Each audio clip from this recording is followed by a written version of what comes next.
Bonjour à tous. Très courte vidéo sur la façon de déterminer la nature d'un document. Alors, comment déterminer la nature d'un document? Eh bien, il faut vous poser cette question. Sous quelle forme se présente le document? Alors, il y a plusieurs possibilités. Le document peut se présenter sous la forme d'un texte. Alors, ça peut être un extrait d'un livre, un article de presse, une lettre. Dans ce cas-ci, la nature du document est écrit. Le document est écrit. Alors, le document peut se présenter sous la forme d'une image. Ça peut être une photographie, une peinture, un dessin. Dans ce cas-ci, la nature du document est iconographique. Alors, ce mot est toujours un peu compliqué pour certains.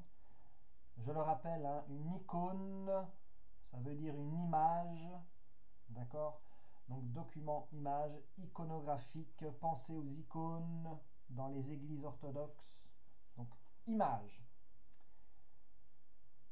Alors un document, il peut se présenter sous la forme d'un objet. Alors c'est quoi un objet? Ben, ça peut être tout simplement un monument, une sculpture, un outil, des ossements. Eh bien, dans ce cas-ci, on va parler de documents de nature archéologique ou matérielle. C'est pareil. Et enfin, un document peut se présenter sous la forme d'un schéma. Alors, c'est quoi un schéma? Eh bien, c'est une carte, un plan, un graphique. Et dans ce cas-ci, la nature du document est schématique. Donc voilà les 4 grandes natures de documents que vous allez retrouver dans différents exercices. Alors, quelques précisions. Attention.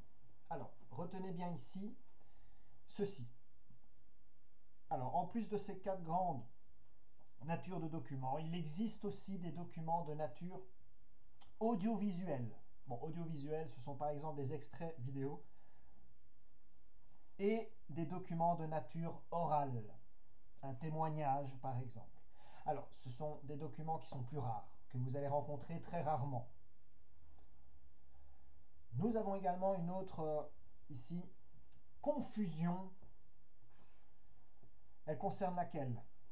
Elle concerne quoi? Eh bien, concernant les documents archéologiques, eh bien, il faut bien comprendre qu'ils vont toujours vous apparaître sur des photos en classe. Il est évidemment difficile d'amener un monument en classe, hein. Cependant, le document est bien de nature archéologique et non iconographique. Donc ici, attention à la confusion. Il faut bien faire attention à ce qu'il y a sur le document ou dans le document. Donc le sujet du document, c'est le monument, ce n'est pas l'image en soi. Seule exception, ce sont les peintures. Parce qu'une peinture, eh bien, ça peut être en fait les deux à la fois. Si vous devez analyser une peinture qui date du XVIe siècle, alors là, on peut considérer qu'elle est de nature iconographique, parce que c'est une image, ok, mais elle est aussi de nature archéologique ou matérielle. Donc ici, il y a toujours cette confusion. Donc dans ce cas-ci, moi je considère que les deux sont corrects.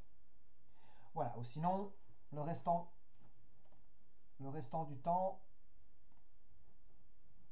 retenez bien ces 4 familles en ce qui concerne la nature de document. Posez-vous bien cette question, la forme, sous quelle forme se présente mon document? Texte, image, objet ou un schéma? Alors, encore une fois, petit exercice, je vous demande la nature des documents que je vous affiche ici. Je ne donne pas les réponses tout de suite, elles viendront sur le site un peu plus tard. Donc il y a ce document-ci, il faut me dire de quelle nature il est. Celui-ci,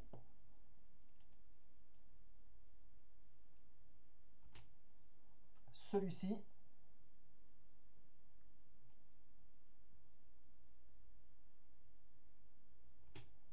et celui-ci. À bientôt!